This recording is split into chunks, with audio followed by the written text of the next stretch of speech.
pagkain at inumin na bawal lang ipagbili at bilhin sa California at iba pang mga bagong batas, pag-usapan natin ngayong hapon sa Kababayan LA.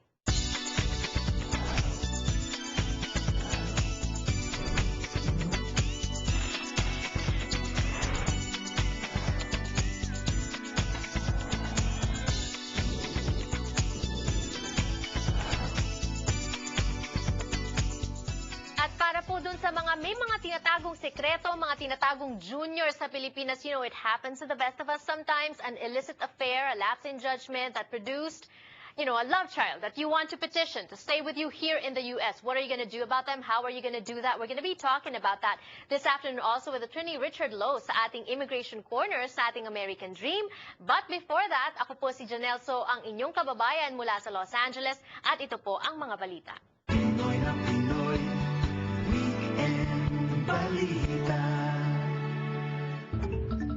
This segment is brought to you by Philippine Airlines, your only non-stop flight provider to the Philippines for the 2012 Fiestas.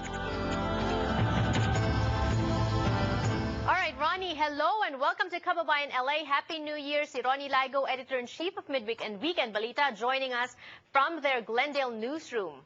Magandang hapon sa iyo, Janelle. At of course, Happy New Year po sa inyo, no? At of course, meron tayong bagong taon. Marami po tayo, mga bagong batas nitong 2012.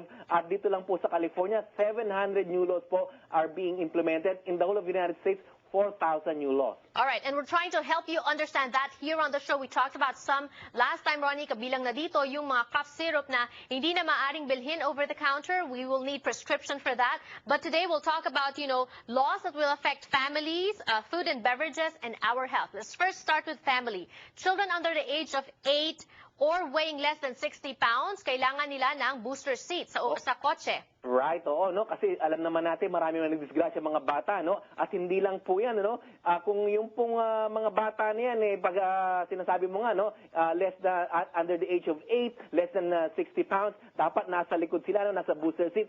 Pero kung puno po yung sasakyan ninyo, no? At basta under 12 po sila, at puno sila, yung pong pwede naman sila umupo sa harap. However, dapat po talaga may booster seat. Okay, Ronnie, paano kung it says here under the age of 8 or weighing less than 60 pounds? Paano kung 7 years old pero more than 60 pounds? O yun na nga, no? Di siguro po pwede nila, no? Makakalusot siguro yan sa pulis. Pero kung talagang hindi tayo sigurado, mas mabuti na po yung sundin natin ng batas, ano? Kung alam naman natin na kakasya sa booster seat, alam natin siya na medyo 60 pounds lang or slightly over, mas mabuti na po yung mas safe. Kasi po, ang importante po rito, the children are safe while riding their vehicle. Exactly. Another law affecting families is health benefits extending to domestic partners. Oo, hindi lang yan, ano? Ito pang mga, meron pang bagong batas ngayon, yung pati yung mga gay couples, they can also file divorce if they want to separate, like in the state of California, dito po sila kinasal, because when they move to another state, hindi sila makapag-file doon, they can come back and file for divorce to separate. Okay, I have a question, follow-up question regarding the health benefits extending to domestic partners. Gay couples lang ba dito o pati yung mga live-in partners? Alam mo, kasi, of course, pagka sinabi nating divorce, kailangan niya ma-document, kinasal sila, at least court-appointed official na talagang kinasal sila, at yun ay pwede mag-file ng divorce. May mga iba pang mga provisions ito, mga bagong on domestic partners, gaya ng pagka ikaw, meron kang anak na hindi mo talaga biological na anak, pwede mo rin siyang i-contest sa korte as far as for yung adoption or pagpapaalaga sa mga bata nito. So may mga bagong rights ngayon na pwedeng i-contest at maging rights ng mga non-biological parents as far as their adoptive children are concerned. All right. What about food and beverages? What's new? And what's new is this. It is now illegal to sell and distribute shark fins or a Chinese delicacy, di ba? Meron yung shark's fin soup, mga ganyan sa mga Chinese restaurants. Now, they cannot sell and we cannot order. Oo, ang ibig sabihin hindi ka na makaka-enjoy, kasi alam naman natin, when they prepare shark's fin, ito lang po yung mga fins ng sharks ng pating na ginagather po nila. Ang masakit nito kasi kukuha sila na, hulihin nila yung mga pating, fully grown or maliit man siya, kukunin lang po yung mga shark's fin nila at isusoli po yung buong karkas. So, wala pong pakinabang yung buong pating, nauubos po ang mga pating natin sa karagatan, at ito po, pinagbabawal nila just to protect this, who knows, mga endangered species na siguro yung mga yan. Right. And so also, very quickly, sale of caffeinated beer is now illegal. Ronnie, we move to health section. Marami mga bagong batas. Kasama na dito yung sinabi ko kanina, NyQuil, Dimetap, hindi na pwede yan over the counter. But Ronnie, this one, I want to discuss briefly because we've been talking about encouraging people to register sa bone marrow registry para mag-donate ng bone marrow to people who are in need. Now, there's a new law regarding that. Oo,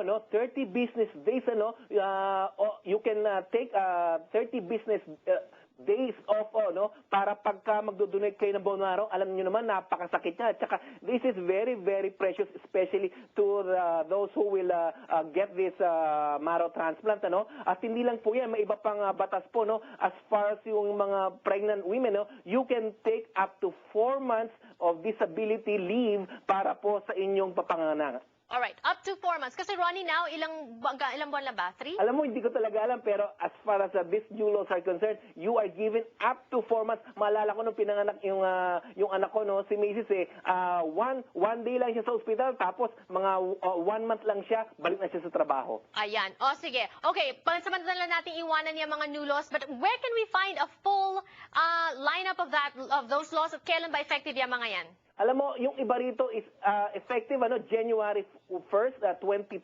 Yung iba po ay magsisimula po ng July. Marami pa itong mga batas ito. Like I said, there are 700 new laws. I suggest you go to ca.gov para malaman po nyo mga bagong batas dito sa estado ng California. Of course, marami rin po sa buong Amerika. Speaking of California, big news in the last few days, yung arson na nangyari at meron tayong mga kababayan na nabiktima dyan. Oo, meron po tayong kababayan na si Nonon Villamor and his wife si Marjorie, may isa silang anak, 8 years old na daughter. Nakatira sila sa Sun Valley, dyan sa malapit sa Burbank. Yung kanilang complex, ang pangalan ng complex nila is Orpheum Apartments. There are 34 units dito sa apartment na ito.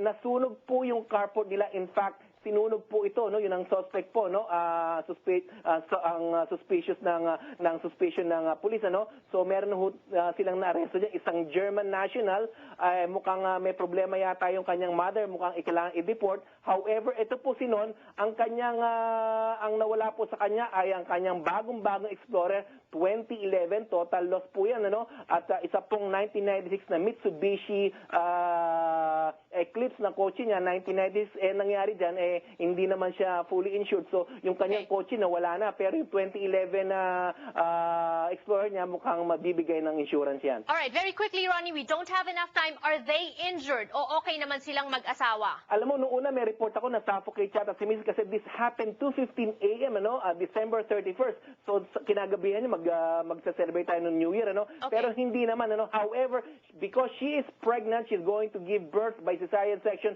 January 20, Okay. Itong buwan na ito.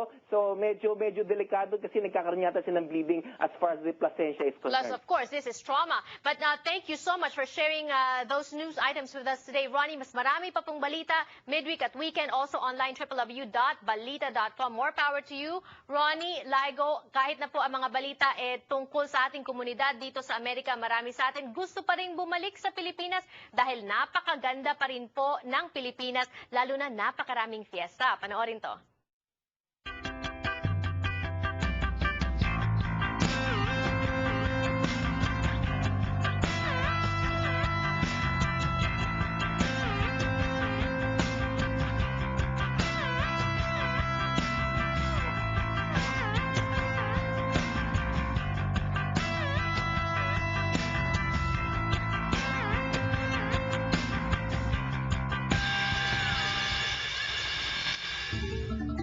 This segment is brought to you by Philippine Airlines, your only nonstop flight provider to the Philippines, for the 2012 Fiestas.